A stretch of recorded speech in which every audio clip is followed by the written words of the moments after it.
An interesting facet to this game. You guys both played, the big boys last week, but you didn't drop very far in the polls. What do you think maybe that says about your program and their program? Well, I can't speak for them, but for us, we played teams, that are good.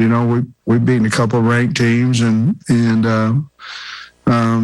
I think it says everybody has that much respect for Alabama and Georgia, which they've given no reason not to, to this point.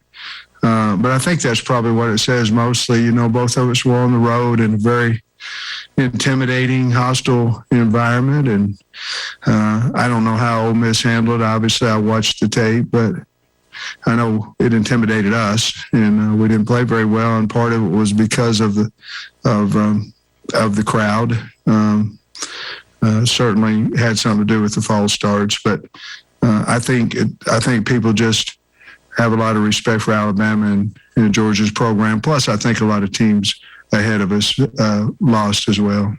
Coach, you mentioned not being ready for the early start last week. You have to do that again. So what do you do differently in practice this week to overcome that? I didn't hear the first part of it. Not being ready for the early start last week? Well, I think that's 100% correct. I think Georgia had a lot to do with that. I don't know exactly, except learn from last week. I don't know that we can do a whole lot about when we have pregame. I don't know that we can practice at 11.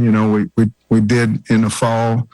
I think it'll just be try to get a different mindset going in there. In all honesty, I think everybody saw we just weren't ready for the grand stage yet, and that's all of us. And this is going to be a big stage because it's ESPN and all those things. But, the college game day atmosphere, the 93,000, there was a lot of kids after the game, after I spoke with them, said it's the loudest crowd. They haven't ever been in anything like that before. And we tried to simulate it in practice and obviously didn't have it turned up loud enough. But I think just try to learn from this experience that we just went through and try to learn from that. And I don't know that we'll have any different wake up or anything like that. I know I heard that Kirby played, I don't know if it's true, but I heard he played music in the locker room and things of that nature. We were trying to just go with status quo because we had practiced it for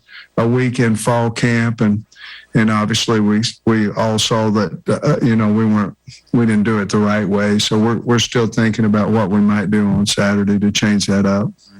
And so immediately we wanted to fair catch the rest of them because we knew that 25-yard line is going to be a lot better than the 17 or 18. And unfortunately, AJ dropped it, when he he was a freshman as well. I think a lot of times, when you talk about things, sometimes it's perceived as an excuse. It's not an excuse. He's a freshman. He hadn't been back in that situation enough, and he dropped the ball. That's not an excuse. That's the truth. And I wish he wouldn't have dropped it. He wished he wouldn't have dropped it. We got the ball on the 7, and at that point in time of the game, you're like, oh, Lord, we don't need it on the 7 down here because we're back in that end zone area where we can't hear. So it was unfortunate, but we'd made a switch on what we were going to do, and that's what we tell them. With the offensive line, because you've been so successful the first 4 games, do you do anything different in practice after a game like the last one, or just keep doing what you've always done? I think every week you look at your personnel, and you certainly want to get the best players you can on the field. I don't think that what you do is you learn from a game like this. You learn as a coach, what you did wrong as well. But I don't think if you've had success prior to, you can't just say, well, Georgia's that good, but they are. And so you have to figure out, is our personnel strong enough to block elite players? And so we're going to look at some different combinations in there. We're going to get some guys to challenge inside at the guard spot to see if we can't get a little heavier, a little more physical in there. We'll give St. John and Crawford some chances to go in there and play a little bit. But we're not firing people because of that game. But we're always looking to try to get better and possibly, those two kids have been playing out at tackle. St. John played a lot at guard, or some during the game at guard. And he's just a bigger, more physical guy. Not saying he's better, but I think those two guys, we're going to move inside and see if there's opportunity for them to play for us. Coach, we talked a little bit right after the game about regrouping and not letting the game beat you twice and stuff. I was just wondering, and I know you hadn't practiced yet, but I was wondering if there was any specific incidences with the leaders or, the older players on this team where they have, said something to make sure that message has gotten across. I guess internal leadership. I guess. I wouldn't know if they did, to be honest with you.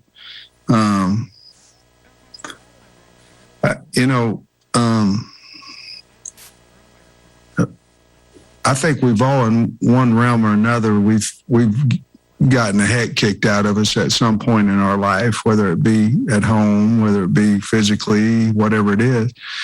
And the only way I know how to do it is you get up and you brush the dirt off, you brush whatever it is, and you go back to work.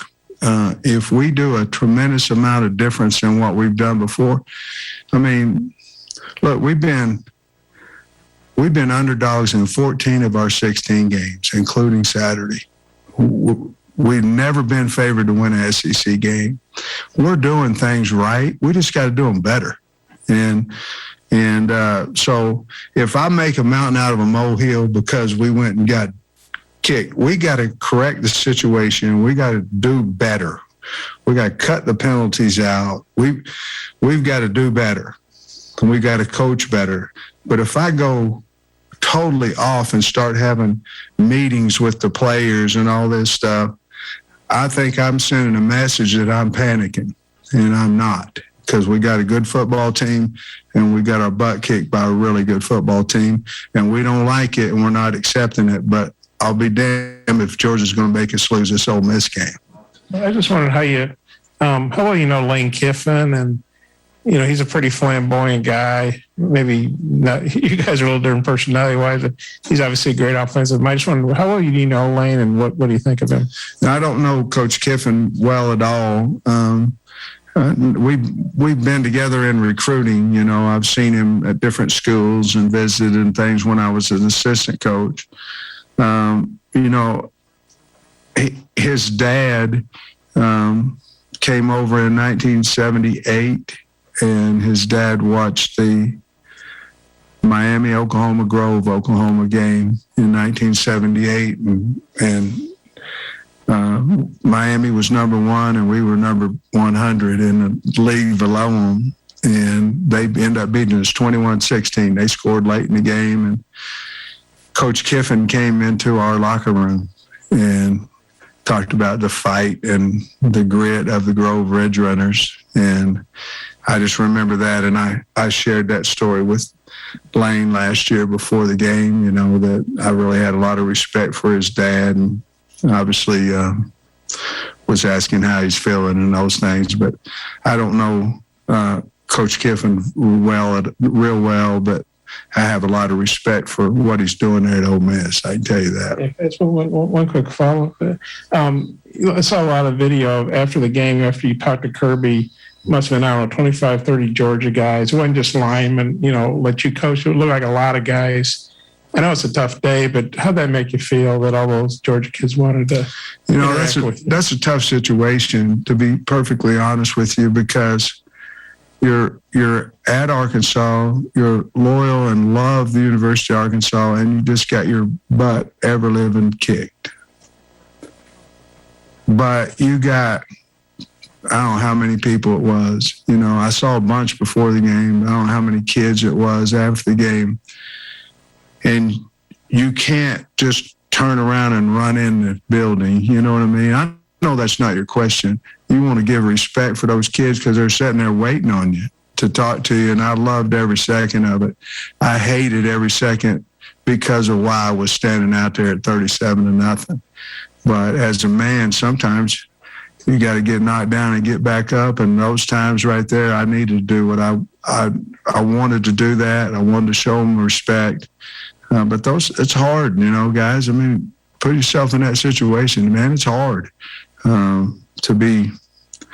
You don't know what to do. You don't know what's right. So I just did what I thought was right and paid respect, and it made me feel awesome that the kids would wait on me and talk to me. It really is, what we talked about during the week.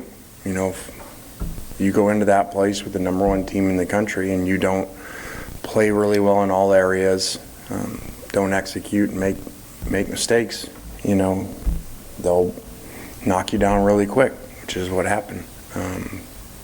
They got great coaches, great players. They came to play. I'm sure last year's game, was in their head defensively especially. And, hats off to them for doing a great job. So we got to get back to work. We've, addressed what we need to as what we need to work on to improve. Like I've told our coaches before, I wish that you open the season with Alabama every year. So then, if you're not playing right, you're not playing with good fundamentals, you're not playing physical, you get exposed and, instead of, being able to get by with some stuff, until the fourth game of the year. So hopefully we'll get better. Got a lot of play during the game, after the game. Your CBS interview, was that just off the cuff? You had to say something, or where did that popcorn line come from there? That's a good question. So, as you guys know, I tell it like it is, good and bad. That was not premeditated. Sometimes you get caught up in emotions, and I just heard something when I was yelling in the locker room and someone saying that, and I didn't even know why it came out. And I actually said to Levy, I got in the headset, I just said something really stupid. You better score a lot of points. So, and I didn't realize it was the last question either. They were calling for kickoff return. I think there was 30 seconds on the clock and the refs were calling for, so I literally didn't know there was another question. And when I found out afterwards, that looked rude, which it did, I contacted Jamie to make sure she knew that was not on purpose. So to apologize for that. That was not done on purpose at all. Looked like it though. I saw it. We were just listening to Lane Kiffin, and the thought occurred to me. So much was made out of the interview with Jamie Erdell, where he said, get the popcorn ready, and he walked off. He dropped the headset, and he was explaining there that they were about to start the game. And I'm just wondering, would the referees have started the game while Lane and Jamie were in the middle of the field doing the interview? That would have been really fascinating to watch. I want to talk a little bit about what we saw in Tuscaloosa with Ole Miss and Alabama, and especially from the Ole Miss side. Lane Kiffin's taken enormous heat this week. That's okay. He was praised. Handle it. He was praised equally as much the week before. Sure. But they now have Arkansas. Right. And to me, this is the game where we were just talking about the rankings in the SEC West in the preseason and how upside down those really are, because a lot of people had Arkansas towards the bottom, right? And you're sitting there going, no, Arkansas is kind of towards the top. Everybody had A&M towards the top, and A&M's maybe at the bottom at this point in that division. Now, to me, this game Saturday, the fun part about it is, despite the lopsided defeats that both of those programs just endured, and they had kind of climbed in the rankings and now they've bounced down a little bit, is that's probably the battle for the second best team in the SEC West? Could we make that statement? Because last week it was, you would think traditionally it would be Auburn, LSU, who's the next best team to Alabama in the West Division? That wasn't the conversation at all. It was really like inflection point. Which team is going to trend up? Which team is going to kind of trend the opposite direction? They both have difficult outs this week with Kentucky and Georgia, respectively. But the idea that Arkansas, Ole Miss was the game where, man, we're going to find out who maybe the second best team in that division is. It's just another great Saturday lineup, in my view, because outside of the two elite teams, which is a word that's getting beaten into the ground, in Alabama and Georgia, the balance of the conference is fascinating, because I don't know that I have a clear-eyed view as to who the next best team is immediately after Georgia. Is it Kentucky? Was it an anomalous performance by Florida? Is it Arkansas? Is it Ole Miss in the West Division? I don't know. but we will at least find out who's better this Saturday because they face each other directly. And if there's anything we've come to expect in this season, it's the unexpected. We're still talking about teams as we played 5 games that we normally or wouldn't have not expected to talk about, David. And so I'll ask you this. When you survey the landscape, what team, who out there has been the biggest surprise for you? And that's going to continue, Wendy. This season, it looks like that's good. We're going to see that throughout. We're going to talk about teams in the playoffs like Cincinnati, I think, up until the last week of the college football playoff, which is awesome. The more teams, the better. Look at Iowa at 3. Look at Penn State at 4. I think, to me, Arkansas is a team that I didn't expect to beat Texas and Texas A&M and climb up into the top 10 early in the season. They've done it, obviously, with KJ Wright, a quarterback that we knew nothing about before the season. So great defense. I think we knew they would play great defense, but I don't think anybody saw Arkansas as a game day destination a week ago, a top 10 team versus Georgia. So it was a heck of a surprise. Sam Pittman's done a heck of a job with that club. I agree with you on Arkansas, except the last game, of course. But, they had a great start to their season. Let's get into our weekend final word. A reminder, it's the one word that each of us have come up with to put a bow on the week that was. So, Roman, you're going first. What's your one word? Confusing. And that is because I thought I knew one thing going into this weekend about all the teams in the SEC, and I left this weekend completely off and just completely confused. I saw Alabama and Georgia completely dominate those games. Nobody thought Ole Miss was going to. I thought they would be a high-scoring game, but not by only one team. Arkansas, I thought they would be better. And then you had Mississippi State go on the road and win at Kyle Field. Nobody thought that. I didn't look at this Auburn team and think that this was going to be the Auburn team right now after coming off the questions and all this thing leading up to that game would be the one to beat LSU in Baton Rouge for the first time since 1999. It's a lot of things that I went into thinking, but I walked out like, I'm a little bit more confused. Interesting. Yeah, I love when we get to this point in the season and nothing makes sense. You look at this team who beat this team and then they lost to them and then it doesn't make sense because this team blew out this team. So I like confusing. Yeah. How do you feel? What's your one word, Stench? Huh? What? Huh? No, that's the word. Is this a repeat of that's last my week? Word. My word is, huh? We need to get you a dictionary. He really got me on that. That's a word. It counts. We all know what I mean when I say, huh? Arkansas, back-to-back false starts. This is to start the game. Kentucky, when they had hosted Florida, we had 15 penalties by the Gators, 8 false starts, as Roman mentioned earlier, 6 of them on key downs. The crowd noise is influencing games, and it's influencing the outcome of games. We saw that when Auburn went on the road versus Penn State. We obviously saw that influence the outcome of the game and how close it was and competitive when Alabama went on the road at the Swamp. Yes. They can't hear what they're doing. I mean, procedurally, they don't know what's up. It's, huh? I don't even know what we're doing right here. Literally.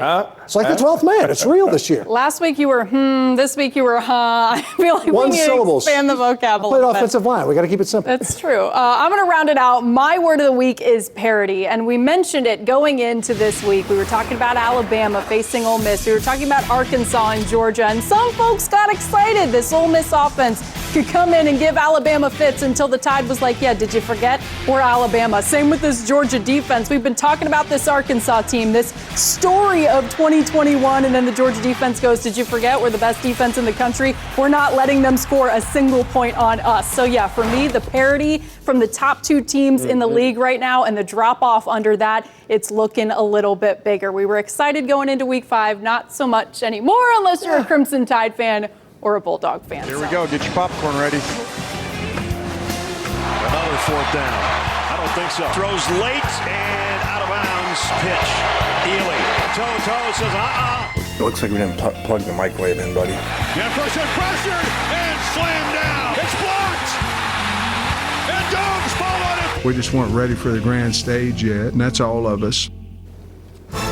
2 of the most exciting teams going into Week 5 had a little bit of a reality check, but now those 2 teams facing each other. Arkansas and Ole Miss looking to bounce back from 2 tough losses in Week 5. The Rebels held to their lowest yardage total under Lane Kiffin, while Arkansas was shut out completely by that big-time Georgia defense. KJ Jefferson, Arkansas' starting quarterback, went 0 for 4 on throws at least 10 yards downfield. And with that, we go inside the SEC, brought to you by Auto Owners Insurance. Both coaches talking next game.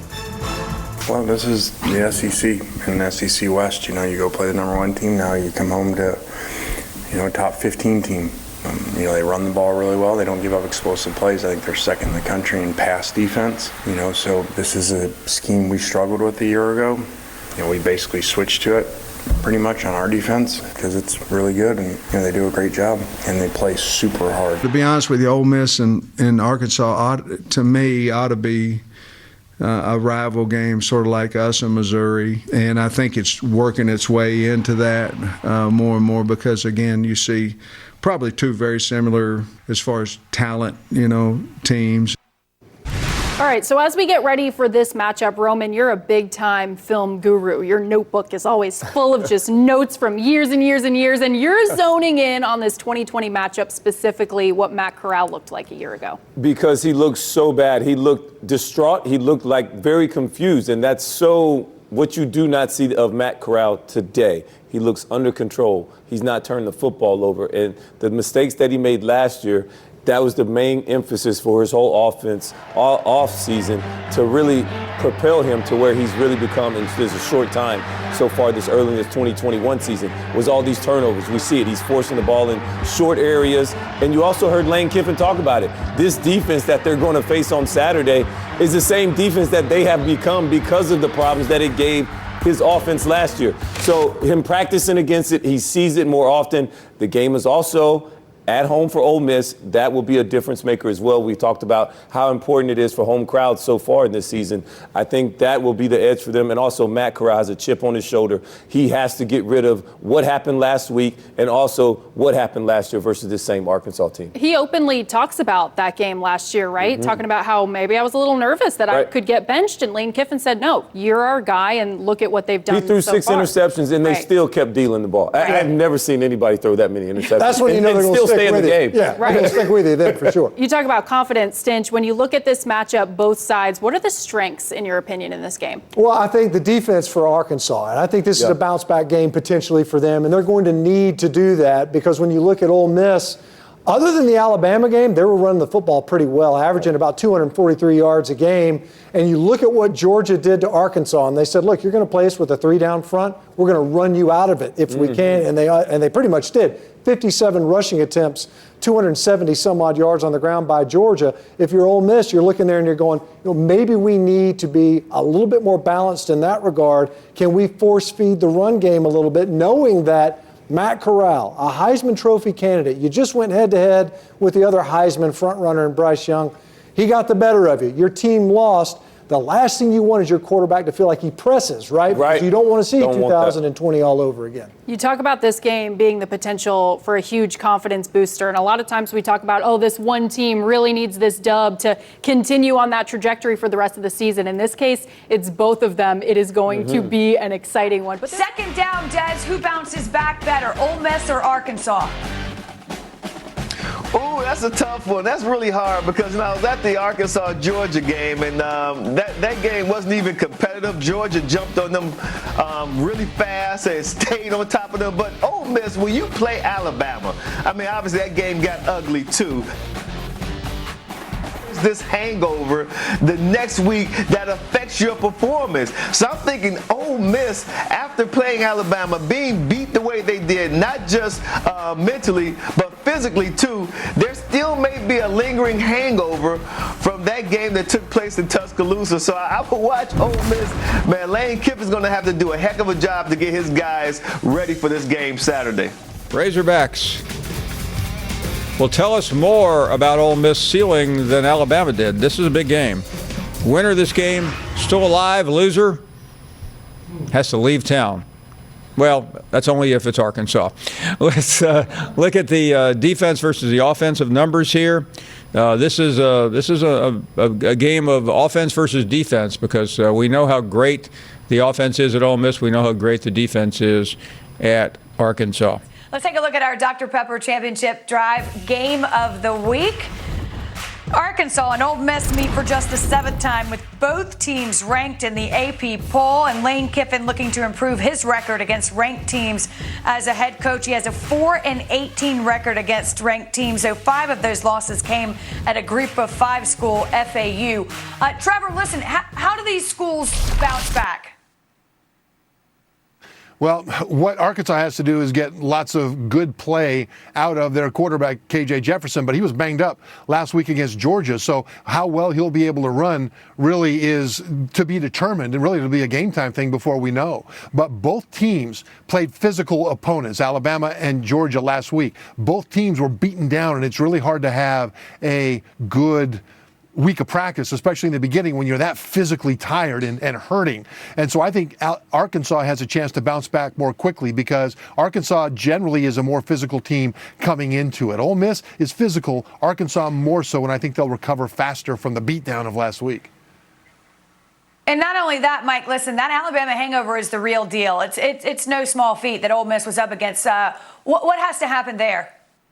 Yeah, it's going to be just as much about the physical, Wendy, as the mental in this one. Go back to a year ago in this game. This was a turning point for Matt Corral and company at Ole Miss. He threw 6 interceptions that game, and Lane Kiffin put his arm around him and said, I've got your back. I'm going to stick with you.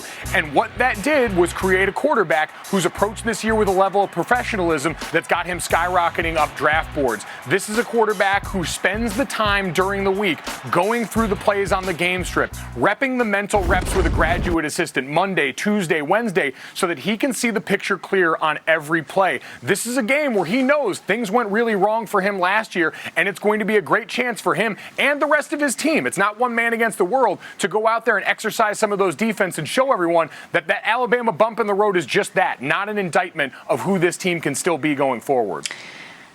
You know what? I love that story. Not every head coach can do that because sometimes it's not true. Sometimes you will make a quarterback change, but to give him that, hey, this is your job, simmer down, I mean, it can go a long way. This is from the Lane Train. He's not backing down. This came out today.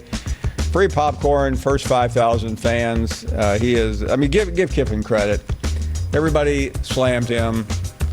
He's embracing it, and I think that's why he is a lovable character. Michael Katz covers the Rebels in Mississippi, and it is a pleasure to welcome you to our program. Michael, thank you for being here. I've heard from a lot of your friends today, so you obviously your prominence goes deep in Southern sports writing circles. How are you? I'm good. How are you doing, Paul? We're doing great, and I want to ask you. I want to start with Kiffin because not everyone, but a lot of the national media unloaded on him after the popcorn line. I didn't get it. I didn't understand the criticism, the mic drop was maybe unnecessary, and maybe his answer or explanation about the game about to start. Hard to believe the game would have started without him, but anyway, it seemed like he was just speaking the truth. How do you think he's handled all of that in the aftermath? I think as well as you can handle it, he had fun with it, and I think that was really important for him to do. He was asked about it at the next press conference, and I think overall he did handle it pretty well. Was it something he should have done? I don't know. I mean, I thought it was in good fun personally. I think that the walk away with the throwing of the headset or gentle toss of the headset was a little bit weird, but I don't think it was offensive. I think to an extent it was blown a little bit out of proportion. But as you know, Lane Kiffin's a lightning rod, and people tend to find ways to kind of bring him up and maybe bring him down when they can. Michael, I'm sure you've heard this around that building, but the point that Kiffin defenders have made is the fact that the players were in the locker room. This was not something you say on a Monday that's on the bulletin board that affects the game. None of those players knew what he was talking about, and it was just a throwaway line. But Lane Kiffin is a lightning rod, so I ask you this before we even get to the game this weekend: what does he like to cover? It's interesting because, full disclosure, I'm from Southern California, so he was actually the USC coach when I was a student reporter at USC. Oh my! And that was a good 10 years or so. It's crazy how it goes full circle, but he's different than he was, but he still kind of is what he is. He doesn't love doing the daily media thing. He plays it pretty close to the vest, but I think a thing with him is that he's having more fun with it now, and I think he's a lot more comfortable with who he is. If you remember at SC, that wasn't always the case. And, I don't know how many coaches handle criticism super well, but I think he's gotten a lot better at it. And, he's got a couple good zingers here and there, the popcorn stuff. 10 years ago, I don't know if he handles it that well. He's definitely different to cover than he was.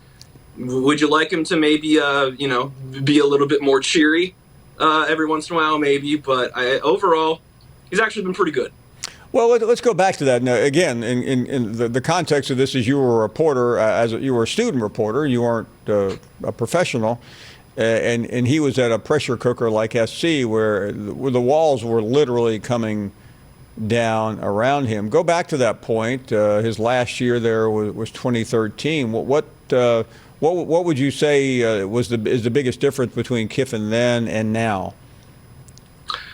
I think he can laugh at himself, and he does that. I think we see it mostly on Twitter.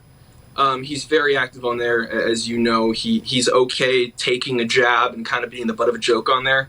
I don't know how many people take that well in person, and it's not like he's gonna take those things as well in person as he takes them online. But I think 10 years ago, I don't know if he would be having fun with the popcorn thing or, the microwave comment that he had saying that we forgot to plug it in. I don't think he does that 10 years ago. I think he's matured in the sense that he's comfortable with himself. And I don't know if I could have said that, in my last year at SC was 2012. That was the 7-6 season where, like you said, the walls were kind of coming down.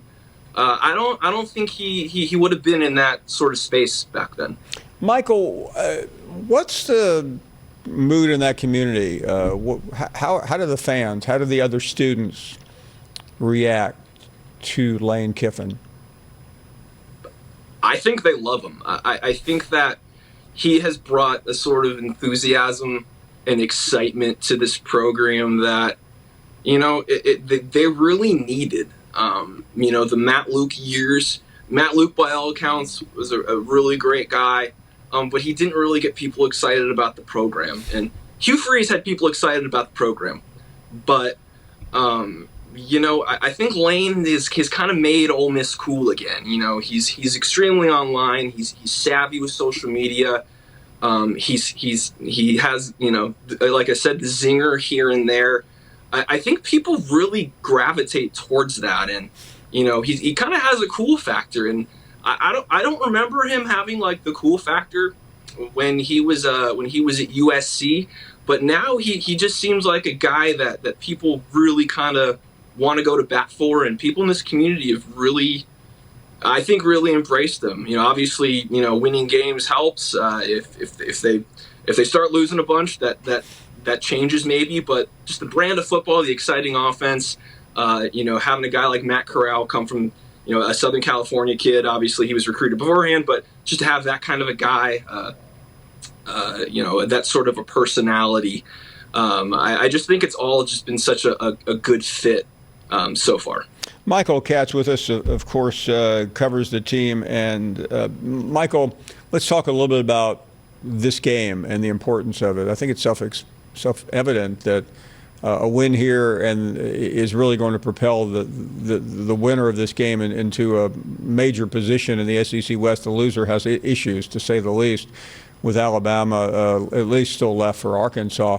What do you think is going to win this game for either team? I think the first few weeks of the season, we sort of assumed that Ole Miss was as good as we thought they were because they were beating the pants off the teams they were supposed to beat the pants off of. But against Alabama, I think it became very evident that their line play just isn't quite there yet. And I would probably say that on both the offensive and the defensive line. They, as Lane said, they got dominated. And, Arkansas kind of had that sort of a game too against Georgia. I don't think there's any shame in being dominated on the line of scrimmage by either of those two programs, but I think that if Ole Miss is going to get to where it wants to be, the skill players are there. They have a dynamic quarterback. They have great running back. They have really good receivers. It's the offensive line play. They averaged 1.8 yards per carry against Alabama last week, and I know it's Alabama, but for a team that was averaging 300 rushing yards a game, it kind of makes you wonder which is the real Ole Miss team. Is it the one we saw the first 3 games, or is it the one that we saw, kind of show its warts against Alabama? And so I think that line play is going to be really big. I know that they want to establish the run, and Matt Corral, did he have the best game of his life against Alabama? No, he didn't. But he didn't really have much of a chance. He was efficient. He had the 1 turnover, but overall, it wasn't really on him. And I think that they need to sort of clean up the line play. Lane has been critical of the line play so far this season. There was a story, Pro Football Focus had them ranked really high after the Austin Peay game, and someone told Lane, and Lane said, well, they don't watch film because we're not very good. And so I think it has been a problem. I still think they're trying to figure things out, and if they're going to get to where they think they can get, particularly offensively, that offensive line group has to improve a lot, and it's going to be a tough task against this Arkansas team. Before you go, Michael, I'm curious. You graduated from the Annenberg School at SC, which is one of the most revered journalism and communication schools in the country. You've been in Wyoming. You're now in Mississippi. What's it like? If you had told me 10 years ago that I was ever going to leave Southern California, I would have laughed and said no way, but life has a funny way of taking you in a bunch of different places. I think if I had moved straight from California to Mississippi, it probably would have been a little bit jarring, but Mississippi to Boise, Idaho, California to Boise, Idaho, from Boise to Wyoming, and then Wyoming to here, it kind of softened the blow a little bit. The Wyoming and Laramie, Wyoming, and Oxford, Mississippi really aren't that different. It's just a lot more humid here, and I don't have to worry about snowstorms and blizzards. Arkansas is at Ole Miss. I mean, both these teams struggled last week, and the winner of this game still, has some hope.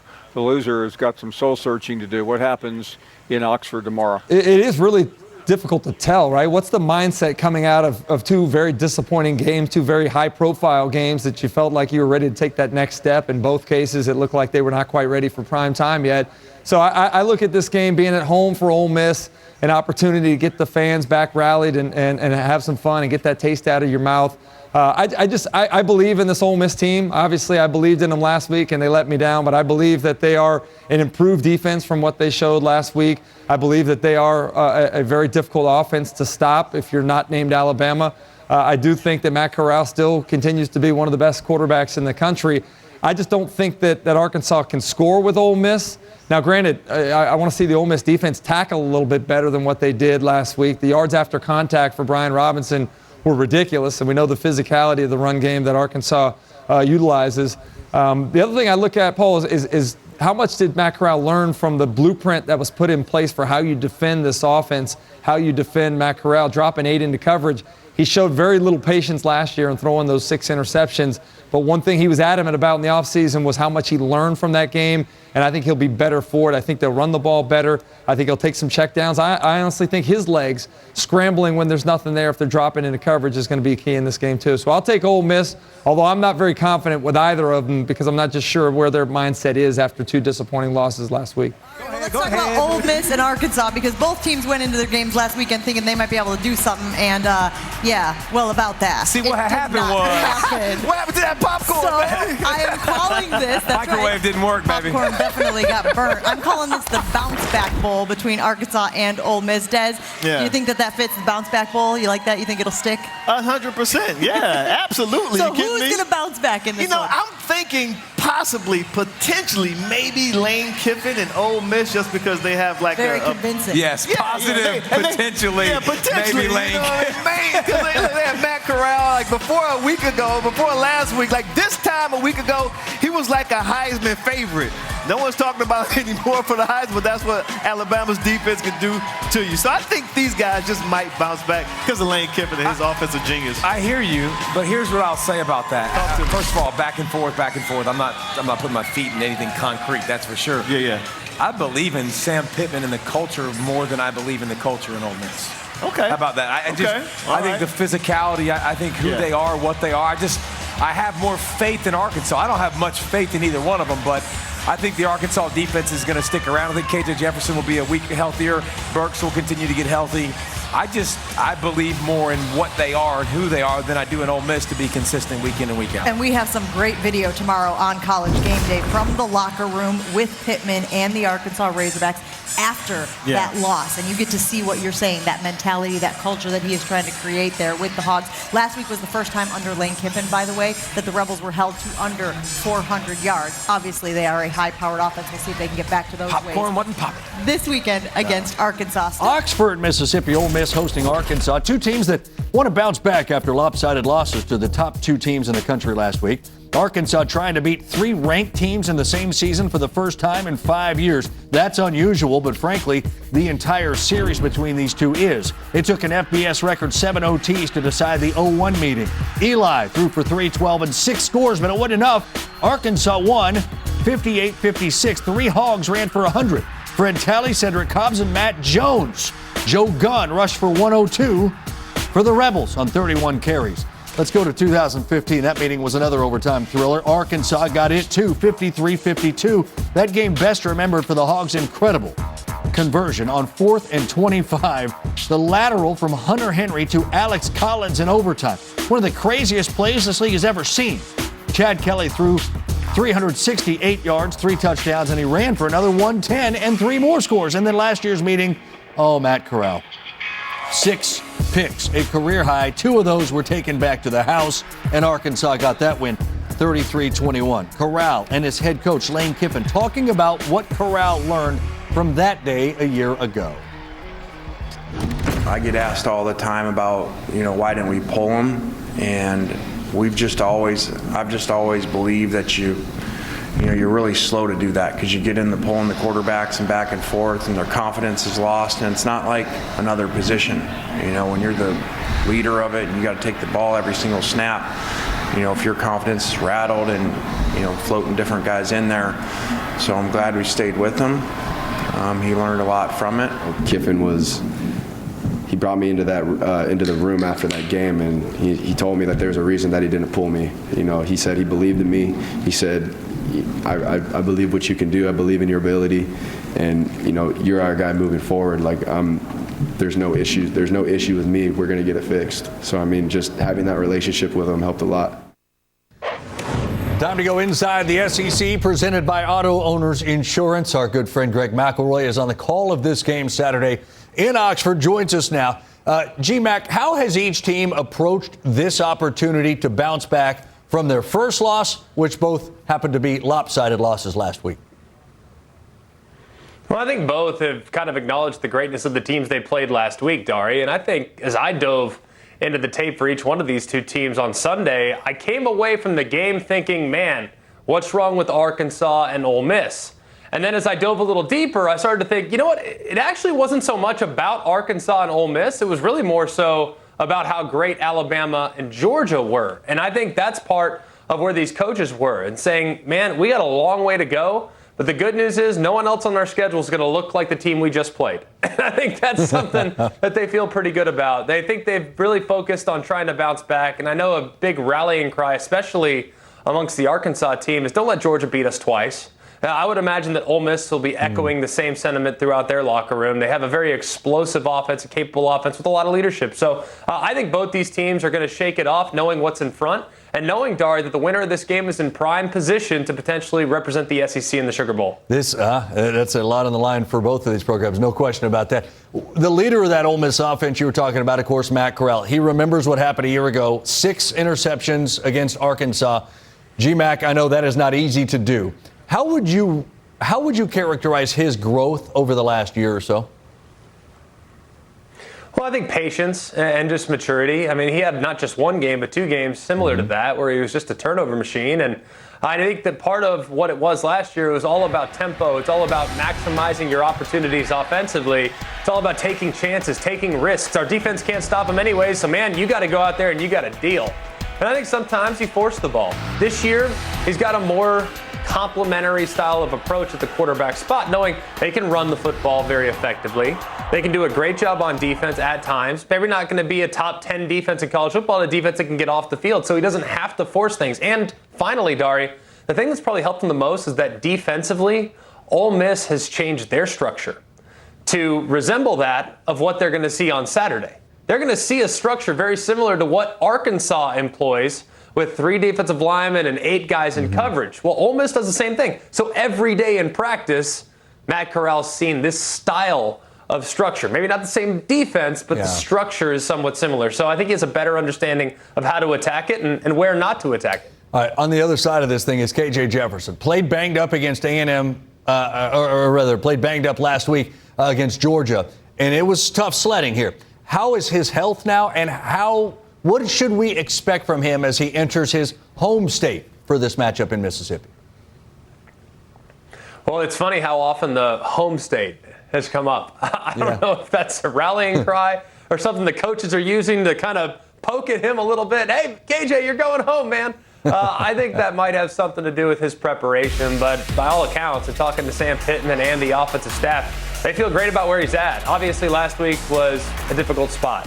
And part of why it was difficult is they couldn't run the ball with the same level of efficiency as they ran it a few weeks prior. And if you look at where KJ's at and where this offense is, they're not really an offense, Dari, that's built to come from behind. This is an offense that needs to start fast. This is an offense that needs to get the lead early and then just lean on you and wear you out throughout the course of the game. So with the way the game started last week, I think they were kind of blindsided and they ran into a bit of a buzzsaw. So I expect KJ to bounce back beautifully. He's a mature guy. Had a tough matchup for the most part against Rice. What did he do the following week? He went out there and balled against Texas. I think you can expect the same from KJ to bounce back after what was a disappointing performance last week. Who's going to respond? This is after game day right here on ESPN. Both these teams were embarrassed. Poor Arkansas and Athens, they self-destructed. Georgia's good enough, but they did not have a great game. Now they're going to go back to the drawing board, same with Ole Miss, right? That could not have gone any worse, and the way Nick Saban dominated that football game. Well, the good news for both these teams is that game's behind them. Fresh start. Who gets a W today after last week? Number 13 Arkansas at number 17 Ole Miss at noon on ESPN. Both teams looking for bounce backs after beatdowns by the class of the league in Bama and Georgia. Remember, this was the game that Matt Corral threw 6 interceptions in last year. He's got to be motivated. Which of these teams becomes the second best team in the SEC West today, Roman? Rivalries matter in college football. All I do is work. All I do is work. All I do is let me work. Somebody on the hood and goes into the end zone. The Razorbacks, they are just running wild. He's put up video game numbers tonight. Goodbye. Touchdown, Arkansas. What a battle. This is 4D Wizards chess going on right now. Big Sue. Another touchdown for Ole Miss. Here we go. Get your popcorn ready. Stop me if you've heard about popcorn this week. This tweet from Lane Kiffin. Thank you to all the fans, Alabama and Ole Miss. Appreciate it. Remember, he's calling out the offensive coordinator to microwave the popcorn next time. Lane Kiffin getting a few gifts after his little quip before the game against Alabama. And Ole Miss today with an opportunity to turn around what happened last week against Arkansas. Number 17 welcoming in number 13. This one at noon on ESPN, an early game and an opportunity for, like I said, an eraser a bit of what happened to both of these teams last week. We welcome in Greg McElroy, who will be on the call with Joe Tessitore for this game at noon. And Greg, as you've talked to both sides of this, how are they saying that they're going to move past what happened last week and not allow the big beatdowns carry into the next weeks and cause a couple of losses? Well, I think both teams, Laura, really looked back and reflected last week and kind of came away from it feeling it wasn't really as much about them as it was about the greatness of Alabama and Georgia. And I think both coaching staffs looked at it and said, man, they were just better all the way across the board. So what we're tasked with now is trying to beat teams that are human.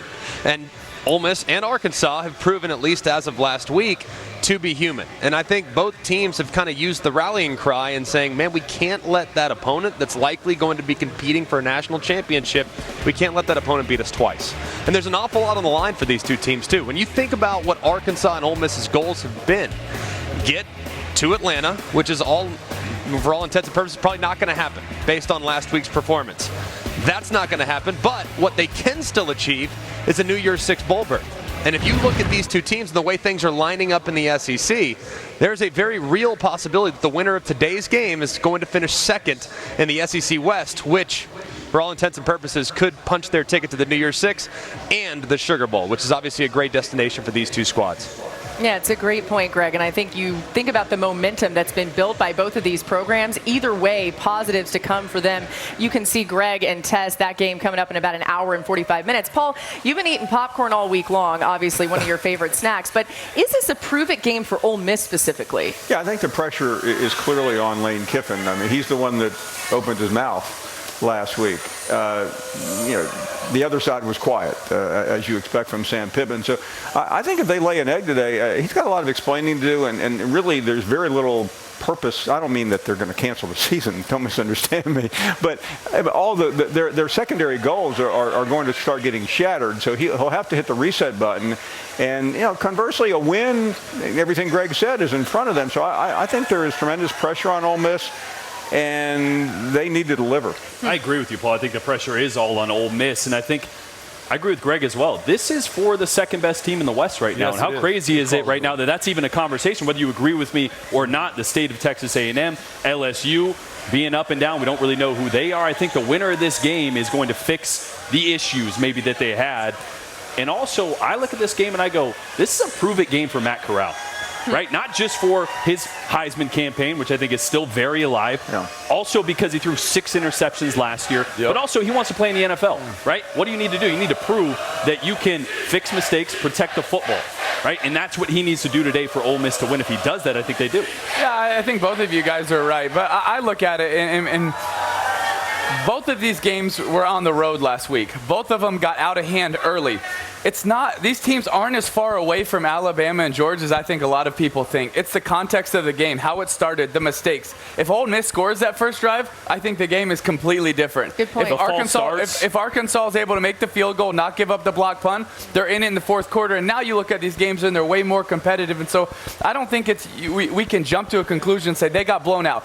They played the two best teams in the country. They were on the road, but also most of the breaks went against them. Right. Because they played against great teams. Yes. But I think we got to keep that into context. Roman, you've been driving the Arkansas bus all season long. Where are you at with them?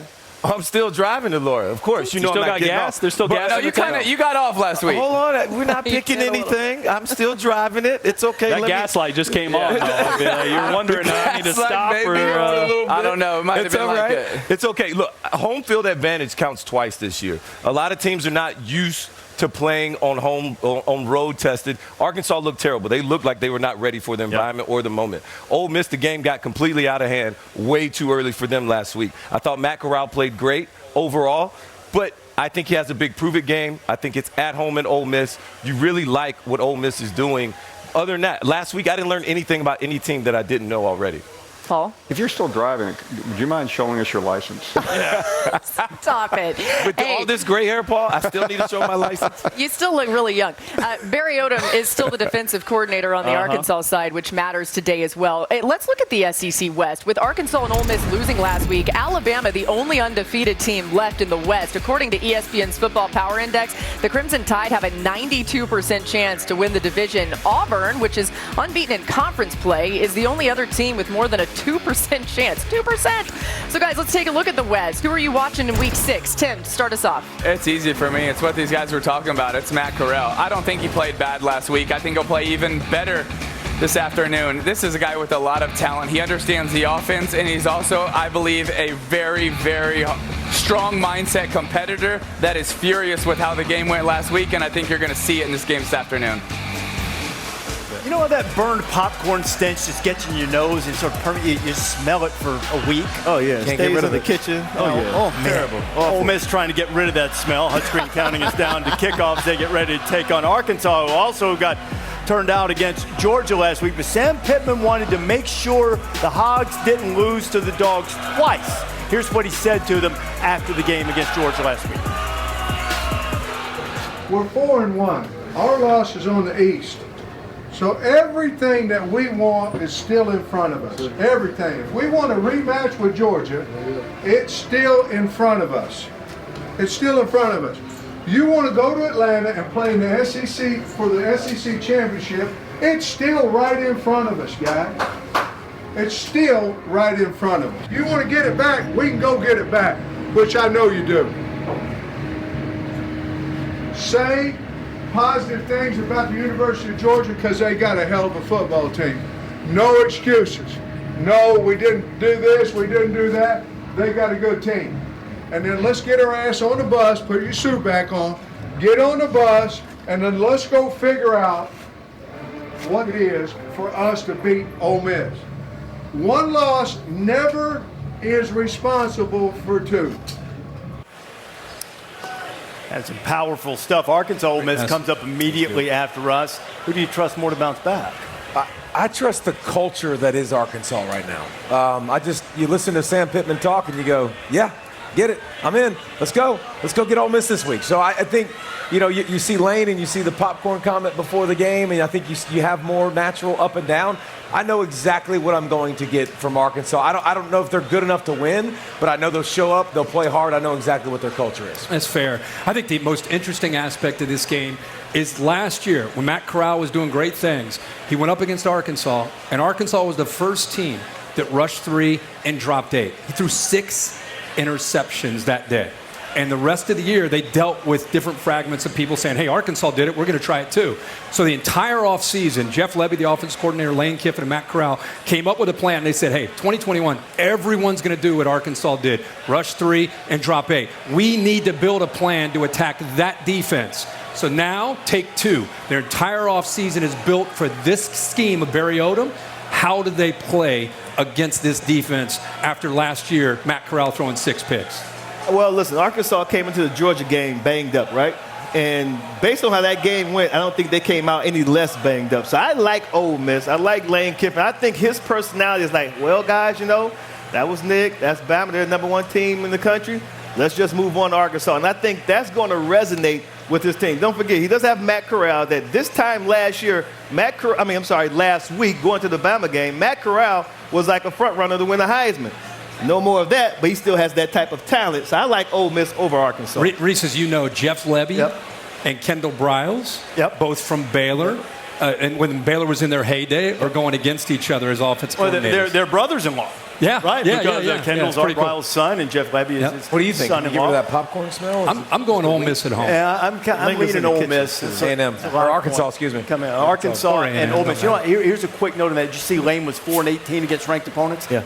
If Arkansas wins, Sam Pittman will have the same number of victories against ranked opponents in his career, 2 years, as Lane Kiffin. Wow. By the way, that speech from Pittman came from Hogs Plus, our friends there who just get great. That was awesome. And great stuff. And coming up, as Week 6 is getting closer and closer, Arkansas and Ole Miss in Oxford, about an hour and 36 minutes from kickoff there as you're watching the Walk of Champions. This Ole Miss team ready to welcome Arkansas into home. And here's Lane Kiffin with Katie George. Well, Coach Kiffin, just like a season ago, you get Arkansas the week after Alabama. What's been the mindset this week for you and your team? Well, to regroup. We did not play very well last week, and so we'll be tested this week versus a really good team and a very physical team that plays great fundamental. A year ago, Matt had some issues against this defense. What's the key for him to find success early in this game? Well, I don't remember what you're talking about, so that was a long time ago. I think he learned from that last season with that game being early in the season, so we need to continue to take care of the ball and play good defense. Where has he grown the most in this past year? Leadership, on and off the field, does a phenomenal job getting on everybody and trying to bring everybody up to his standard. Thanks for the time. Best of luck. All right, guys, have a good one. Arkansas and Ole Miss. Speaking of good unis, those are great those. unis. Yeah. Hutch Green counting us down to kickoff just over a half hour away in Oxford. You're going to change your pick now? Powder Blues are about as good as it gets in business. Remember, 6 picks last year when Corral faced this defense. They built their system to try to go against it. KJ Jefferson, an awful performance as a unit. They've got to play much better, obviously, and they're not playing Georgia, so that'll help.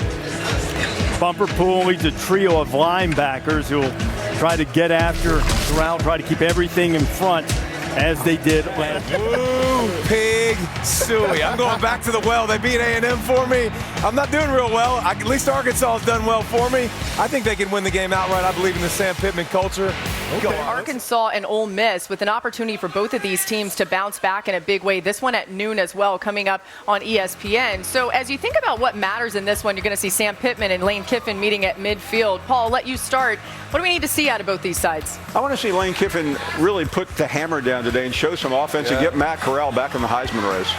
Show some offense against a really good defense. Look, I saw a stat by PFF that said Matt Corral is the only quarterback in the entire FBS without a turnover-worthy play this year. If he keeps that streak, they're going to win this game. But, man, Barry Odom had a great plan last year. He's going to have another fantastic plan. It's going to be a dogfight. I mean, I think it's really important to keep things in context. Yes, Ole Miss got blown out last week against Alabama, but that is not on Matt Corral. He still played well in the game. I think he's going to play well because he has a huge chip on his shoulder. Is he going to get that support? And I'm also nervous. How is Arkansas going to score enough points? If it's a race to 28, how do they get there? What is that? Yeah, KJ Jefferson's been banged up, Roman, too. That has affected the way that this Arkansas offense could operate. Yes, and I'm expecting KJ Jefferson to have a really big game in the running game. He has to do that, and I know health matters, but he has to be healthy enough today. And the home field for me is the separator in this game. Ole Miss at home, I've said it all day long. Home field advantages are real in the 2021 season. It's going to be interesting to see what that scene looks like at a noon game. You know, it's a little different to see. Speaking of unis, those unis, it doesn't matter if it's noon, 9 a.m., 10 p.m., the Grove is We love ready. the Grove. Let's pick this game. They don't get up early. Oh, get out of here. Let's pick the game. Paul, you go first. Ole Miss and Arkansas. This is easy, Ole Miss. I'll save some time. Okay, Ole Miss, go ahead. I'm going Ole Miss. I think Matt Corral continues to not turn the ball over, protect the football, and that's going to be just enough. Arkansas is not going to keep pace on offense. I'm going Ole Miss as well. I think Matt Corral has a day. I think their defense plays a little bit better in this game, just enough to win. Now, you know I'm driving the Arkansas bus. Last week against but that Georgia. light was on. It's flickering. Last week we had to stop and get some gas. All right? But, this week, my gas car's not working. I'm going to Ole Miss. Oh, boy, Rome. All right. You can't no longer the bus driver. No longer still be the driver. You're done on ESPN. Arkansas and Ole Miss. Rebels get that burnt popcorn stench out of their nose? They do. I like the Rebels in this game. I think actually it's not even going to be close. I think that Georgia really beat up Arkansas, so physically and mentally, I don't think they're going to be in the game. I got Ole Miss. No, I got Arkansas, man. Everybody's taking Ole Miss. Arkansas got embarrassed, and they have too good a team not to bounce back. Okay. Arkansas, go Suey. Is that what they say? Suey. War Big Suey. That's what it is. Mark Corral is leading the nation in total offense. He's my Heisman candidate. I'm going to pick them because I'm going for Corral. Yeah, Matt Corral's been incredible. He needs a bounce back week. Both teams. That's what makes this game so interesting. Both these teams need to forget about last week. I think Matt Corral, Lee's guy, avenges last year. 6 interceptions against Arkansas last year. I think he gets it done this year playing at home. Great scene here at Vaught Hemingway on a beautiful sunny day here in Oxford. Arkansas won the toss. They elected to receive. So Hayden Costa will be kicking away. Nathan Perotti, the deep man for the Hogs. 68th meeting between these two. A series that dates back to 1908.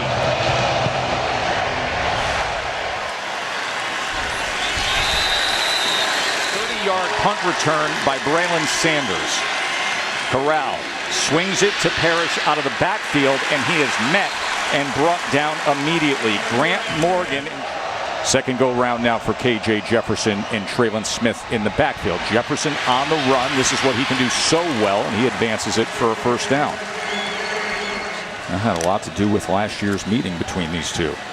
Jefferson, look at the time he has on first down, and with it, he goes over to Traylon Burks, just 20 minutes away.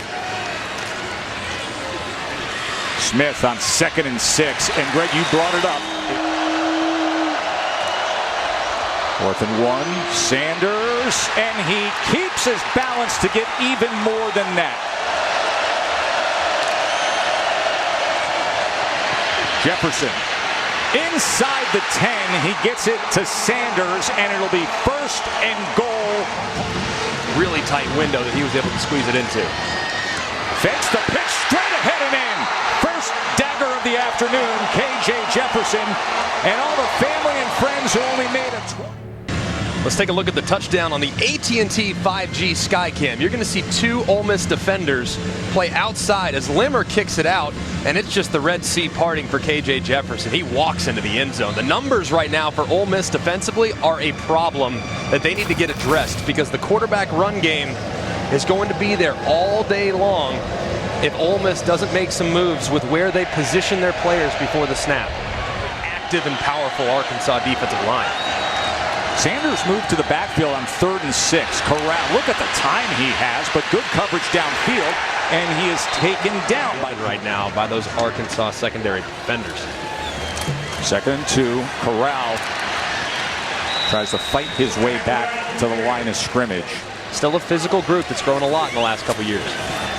Parrish again, unable to bounce it. Revenge and redemption game for Matt Corral through 6 interceptions in the loss to Arkansas a year ago. You don't got to worry about interceptions when you play like that with desire and strength and power right into the end zone. They are able to find their way with that offensive system. 1st down, twist option, Smith to the outside. Traylon Smith with a chunk play for the Hogs. He's a 235-pounder, came up big in their 2 biggest wins, and he bursts up the middle, and look at him. He's at 235 pounds. That's what it looks like. 9 yards there from Dominique Johnson.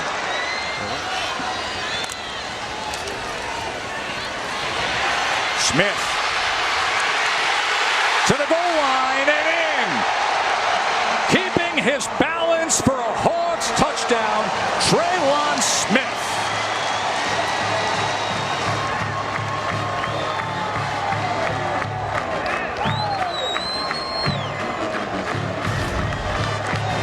How about the finish?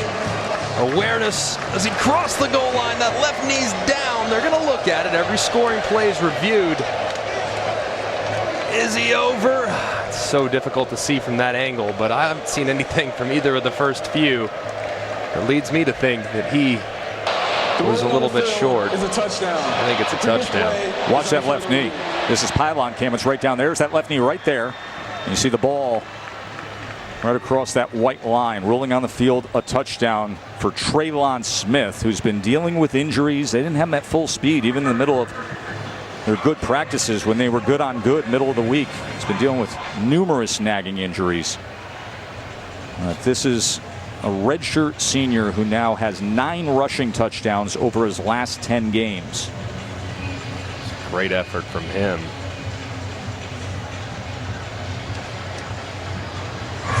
You know what, guys? I had a conversation with Smith earlier this week, and he said, I haven't played my best yet, but I'm leading the young guys in the running back room. That's how I'm providing for this team right now. He said, I've never been a selfish guy. Of course, I'd like more snaps, but he's not worried about that right now. He said, I just want to see the young cats eat. I'm happy, smiling. Has been so far. He has been very dialed in, not just throwing the ball, but also with his legs. Been physical in the run game. 2nd and 4. Sanders trying to bounce it, and he does. Rocket Sanders with a little rocket fuel off the right side. Jefferson, he gets it complete, and inside the 40-yard line is Warren, who goes for 12 yards. Bullock on the short pitch, nowhere to go, lost a couple of yards as Catalan was surging in. Make things happen. A good quarterback draw right now. 4 of 6 on 3rd down today. 3rd and 16. Jefferson right at the line of game, circling back, and then driven out was Warren Thompson. Jefferson on 4th and 2, sprint left, throws it, gets it complete, and Thompson does get the 1st down this time. I really like the play there. Little sprint left, Q9 option. This Ole Miss offensive line, you got to give them a ton of credit for how physical they've been early in this game. 2nd and 7 as Parrish was tripped up and then fell ahead for just a yard. It was Hayden Henry. Sprung Parrish for some extra yardage. Corral quarterback run, tripped up, and had a surge back. 2nd and 12. And nearly tackled for a loss and then brought down for 1 as Joe Fouché makes the tackle on Connor. That's when things changed for the Hogs. 2nd and 8. Sanders again. He catches a seam and he will have a first down.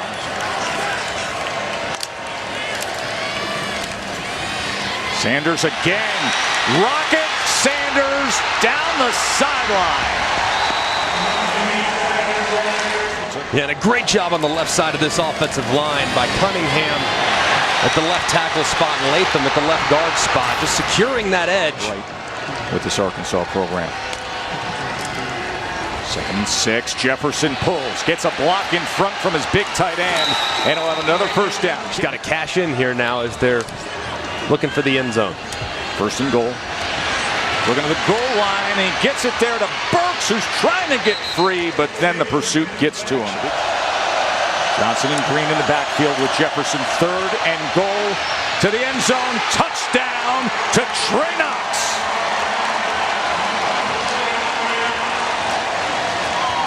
What's been killing them today? Quarterback run. So what do? You show quarterback run. But you know what? Just in case you need it, there's your pitch man. However, as they roll to the right, you can throw the shovel pass if you like it. If you don't, guess what? All those powder blue jerseys are coming to try to tackle you in the backfield. 75-yard drive. KJ showed a little bit of everything. And then the quick throw to Knox. We got ourselves a good game here.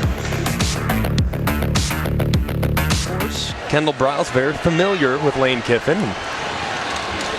3rd and 1, and right at the line of scrimmage was Grant Morgan knifing in.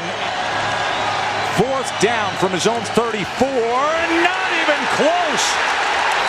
The Hogs put up a stone wall, and Kiffin's 4th down plan rejected. Grant Morgan and the rest of them. Watch Grant Morgan right here. Just slip right around the tight end who's blocking down at the line of scrimmage. He peels so tight. And as a result, he makes the play at the line of scrimmage. Just a great job by the linebacker. When the opposing coach just says we got them right where we want them, and it's a turnover on downs that you serve on a silver platter starting a drive on the 33. KJ Jefferson, look at the time he has. And he gets it complete inside the 20-yard line to Morris. Came into the day with 8 made field goals, the best among freshmen nationally. And just like that, they get the ball back after Lane went for the 4th down, and they're able to tie the game. The defense rallies. 24-24. Fun stuff, isn't it? And Miss Ole Miss, you're never going to believe this one. We'll get that to you in a bit. Bullock on the return for the Rebels. He's hit hard and met at the 20-yard line. Quite the roller coaster so far. 371 total yards to 365 total yards. And Jefferson wants to add to that. Wow! My, oh my, Traylon Burks.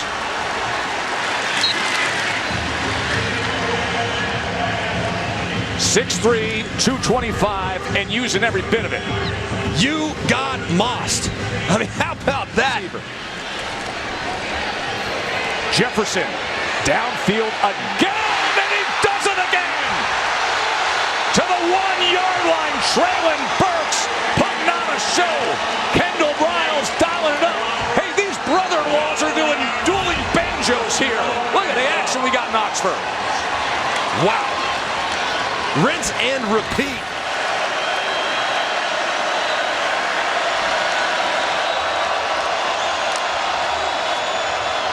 Goal. KJ Jefferson, airborne and in. How about it, Superman? Welcome back home. Can put on a show like this. Wow. I mean, I don't know what else you say. I mean, that's just an unbelievable effort by KJ Jefferson. Grew up right down the road. I mean, talk about sending a message to your team. And that's putting your body on the line. Now tied up at 31. 5 combined scores in that third quarter. We are setting the table for a fantastic finish when we come back. The Vaught-Hemingway Stadium don't go in. Always a factor with Ole Miss. They get quickly to the line on 3rd and 4. And stopped right at the line of scrimmage. Ole Miss, a 10-play drive with an explosive run from Snoop Connor. 34-yard touchdown, 38-31. More drama to come.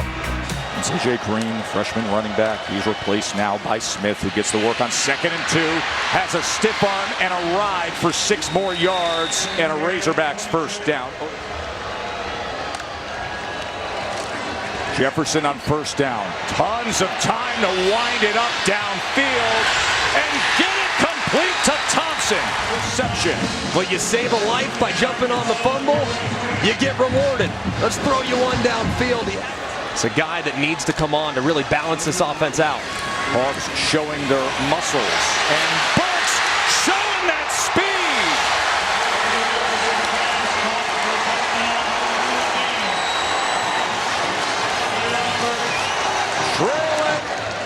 And does he? Narrowly stays in bounds. Very, very nice. Brought back. The effect it has on the team will not be diminished. 2nd and 5. Well, if you can't run it, you can always do this. Batted away at the last second. Well defensed by Monteric Brown as he was trying to hit Braylon Sanders. Parrish searching for something on the left side, nothing there. He's been putting on a show. Braylon Sanders stretching out and setting up. 45-38 and still 9 minutes to go in this wild one. We should gift wrap some presents for those two. It's a defensive coordinator's nightmare. And around here, it's Warren. And a little bit of wiggle for about 9.5 yards. 3rd and 9. Pressure on Corral, being driven back. He has to throw it away. Both teams over 300 yards rushing. That is the first time it has happened in an FBS game this season.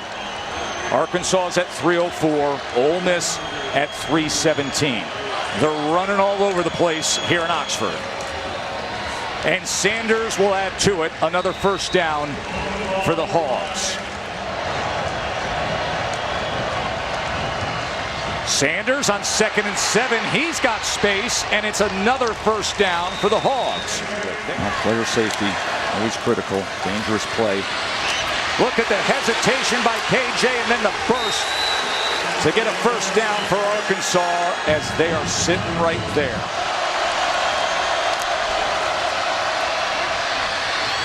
Jefferson keeps it himself and gets in. How about KJ? Family and friends loving it. From 20 minutes away to glory on the field in his return. KJ Jefferson, first year as a full-time starter, has 3 Ole Miss defenders that are rolling with the option. He says, I'm taking it myself. Slide inside. I don't love the ball security. But other than that, man, that is awesome. What a run by the quarterback. Just stayed methodical throughout the course of the stride. Kicker, who, by the way, made a 50-yarder in this game. Corral. Wide open and into the hands of Sanders. What a show. KJ Jefferson grew up down the street in Sardis, Mississippi. 20 friends and family just off his right shoulder, seeing if he can pull this off. And that's a good start to it to Treylon Burks, one of the best in the biz. 3rd and 4. Sanders is going to run it off left tackle, and he will have the first down, of course. Off the timeout. Here's Jefferson now. Under 20 seconds to play. He's got to check down to Sanders. Sanders smartly gets out with 14 seconds. They were using a lot of time there. See if DJ Durkin's defense can get that stop. Jefferson, pressured from behind, gets rid of it and gets it complete inside the 10 to Morris with 6 seconds remaining. What does Jefferson have? Is there magic? To the end zone, overthrown, and there's 1 second remaining.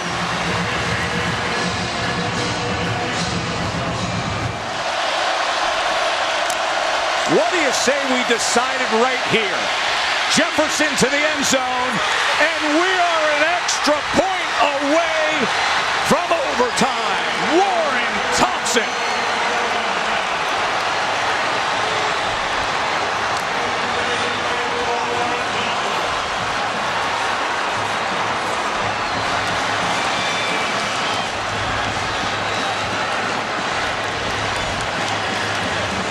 The offense is staying on the field. It's been a long day. It's been drama-filled. And Sam Pittman says, let me roll the dice. Just like Lane Kiffin would do, huh? Keep an eye. Arkansas is going for the win. Grew up right down the street, unfazed by the moment. Just an absolute beautiful throw to Thompson. The play was broken. It really wasn't a great play. Really wasn't anybody open initially. It was designed to go to the running back on a wheel. And then he throws it to number 7, Knox. They scored on it earlier. KJ chased. The Rebels hold on. Is there a flag down? There is. 87 yards. It's a stop that wins it. And it's the same play they scored on earlier. We called it. We said they're going to try to go with that fake quarterback power with the shovel pass underneath and try to squeak Trey Knox right into the end zone. They scored on it earlier. They go back to the well in a gotta-have-it situation. And Ole Miss this time covers it up and forces KJ Jefferson to throw it high where the ball falls incomplete. 103 combined points, and instead of overtime, that's how we finish it. Katie. Thank you, Tess. Lane, I feel like we should have some popcorn right about now. What on earth did you think of that one? Well, our quarterback's unbelievable. He made a great play to number 13, Braylon, and we managed to play as bad as defense as you physically possibly can just to keep the crowd around to the last play. So we won. So finally, we can go have some popcorn. I won't leave the interview early. I know Matt is going to need some ice bags after this one. What did you think of the resiliency he showed in just putting this team on his back and getting it done? I mean, he's unbelievable. We knew we were going to have to run him against a great defense. It's very physical until you have a chance to wear him down. And, you know, who would have thought? 52-51. But I told him, if it's 3-0, we'll take it. So let's go. We didn't see a whole lot of stops in the second half, but you got one when you needed it most. What did you think of the resiliency the defense showed there to finish it? Well, you can make it positive. We really didn't stop them. They just happened to go for 2. We'll take it. Thanks for the time. Congrats. All right, howdy, Tom.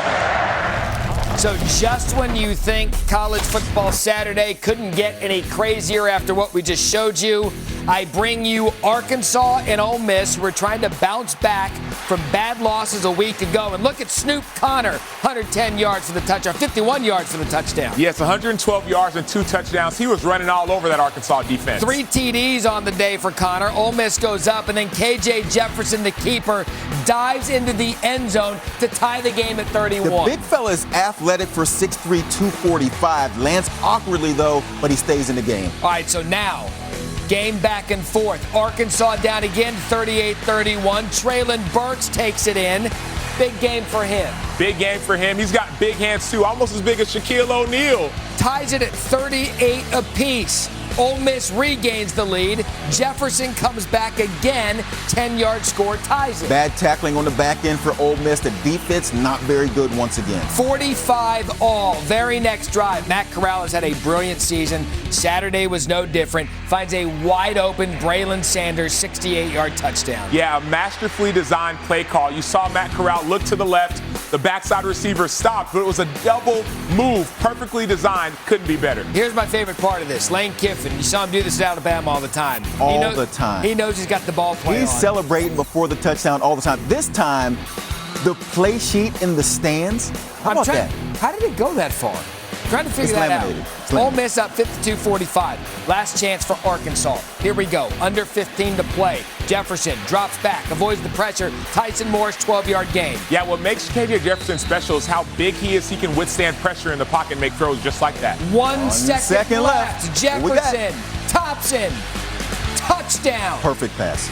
Perfect pass. Matt, what would you like to do now? You guys want to go Would for you two? like to tie it up or go for two and win it? Go for two. We don't want to tie it up. Let's go for two. Woo, pig. We don't want to tie. You want to tie it up? We can. Apparently not. In a game with over close to 1,300 yards and 103 combined points, Ole Miss hangs on to win a classic, and boy, did they celebrate. Arkansas and Ole Miss, Sam Pittman, Lane Kiffin, two coaches whose teams are coming off of their first losses of the season to the top two ranked teams in the country, respectively, of course.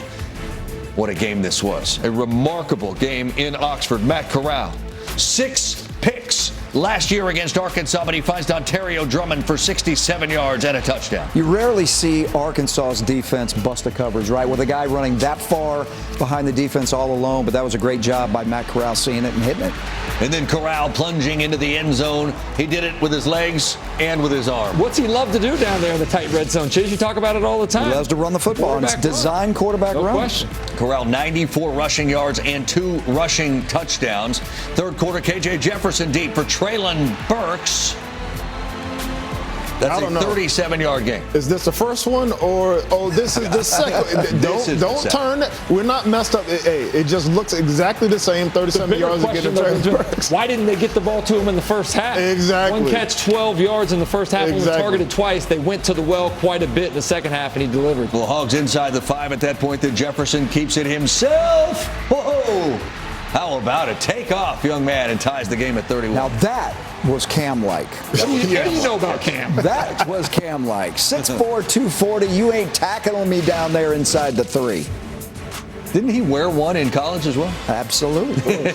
No, he was number 2. Oh, was he 2 in college? I don't know. I had him pictured at once. Snoop Connor into the end zone for Ole Miss.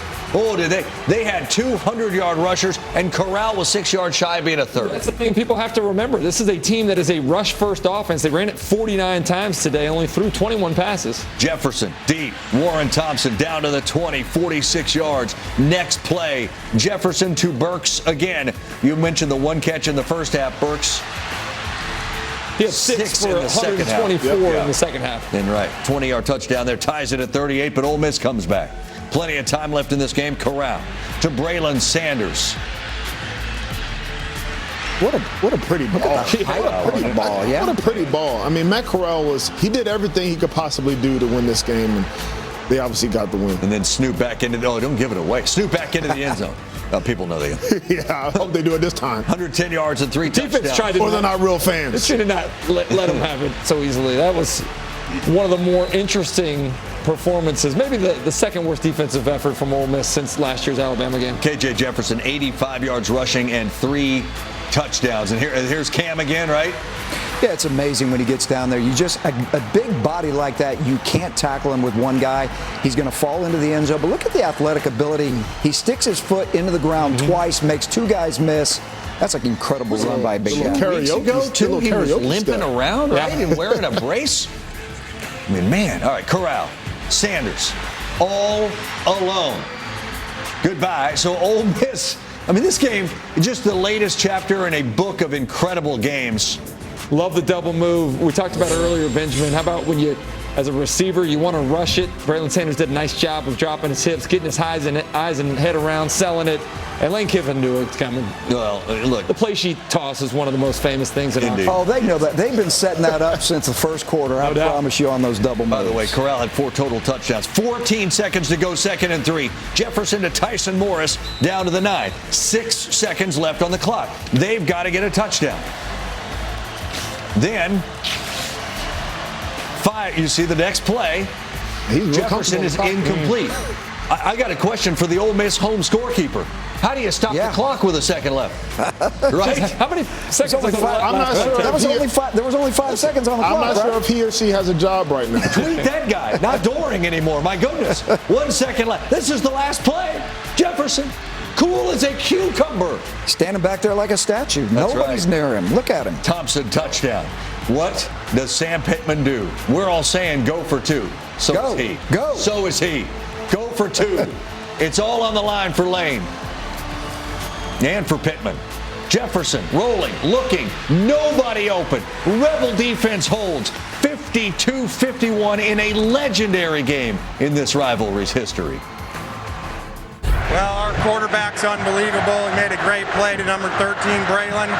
And we managed to play as bad as defense as you physically possibly can just to keep the crowd around to the last play. So we won. So finally, we can go have some popcorn. The offense, they kept answering the call. Basically, the difference in the games, we put the ball on the ground once and missed a field goal, and they didn't. And, of course, obviously, we didn't convert on a 2-point. But I'm proud of our kids. I like the grit and the fight that they had offensively coming back to score there at the end of the game. And I had told them on that last drive, if we score with little to no time left on the clock, that we're going to go for 2 and make it. I love the play call. We had three options there and on the play, and we just didn't convert it. Yeah, it was a big game, but it was a big game because it was the next game. We had to do our job, and we did our job, and we got the win, and we did what we were supposed to do. So that's all. That's like I didn't do anything different leading up to this week. If that's what you're asking, no. Just treated it like any other game. 1,278 total yards of offense, the 5th most in a conference game in SEC history. The 103 combined points, the 9th most in a conference game in league history, 5th most in regulation, and it was the first conference game in 5 years in the SEC in which both teams ran for at least 300 yards. And when it was over, this happened. There's your guy, Chiz. Yeah, look at him. Athletic ability. Look at that footwork. No wonder he can play wide out and quarterback. This happens a lot. This happens all the time. You got to celebrate. Move. I mean, what were we doing back then? The A-Town stomp, maybe? Is that it? Yeah. Back in college, A-Town stomp. Sea-walking. Let's get to the decision. I realize that if Arkansas goes for 2 and gets it, everybody says what a great call. They went for 2 and didn't get it, and now people might question it. What do you make of it as a head coach? I don't question it one bit. I don't blame him. I would have done the exact same thing for a couple of reasons. Number one, I love the message it gives to his team. Sam Pittman's players love him, and they believe him, and they trust him, right? And the message is simply this. With a game on the line, and I have to go for 2 on the road, I believe you guys can get it. That's number one. So it's a message. Number 2, guys, from Wednesday on, every coach on a road game has a 2-point play that he's got in mind that he's going to call. It's not like they're on the sideline right now, trying to draw it up and say, hey, this is what I think we ought to do. This has been planned. This has been run. And why wouldn't you do it? It made sense. Right now, their offense hadn't been stopped all day, running or throwing the ball. And then conversely, their defense has made the Ole Miss punt 1 time in the last 8 possessions. So to me, it was a no-brainer. You're on the road, make the call, show confidence in your team, and try to get the win. And like you said, if you got it, he'd have been, the next Newt Rockman. I mean, great call. It was, Exactly. But of course people doubted. Yes, it would have been. I mean, one thing I really loved about Sam Pittman has been his ability to connect with players. And you read articles over and over about him and how he is instilling confidence in them and how the program has taken this next step. And so I think you're absolutely right. Now, obviously, if he would have got it, it's a great call. But just the fact that he had that confidence, and And don't forget, last week they got embarrassed in Athens. No, last week they got physically beat down in Athens. And so all week he's trying to find ways to encourage his team. And so this presented a perfect opportunity. It didn't go the way he wanted it to go or the way Arkansas fans and the team wanted it to go.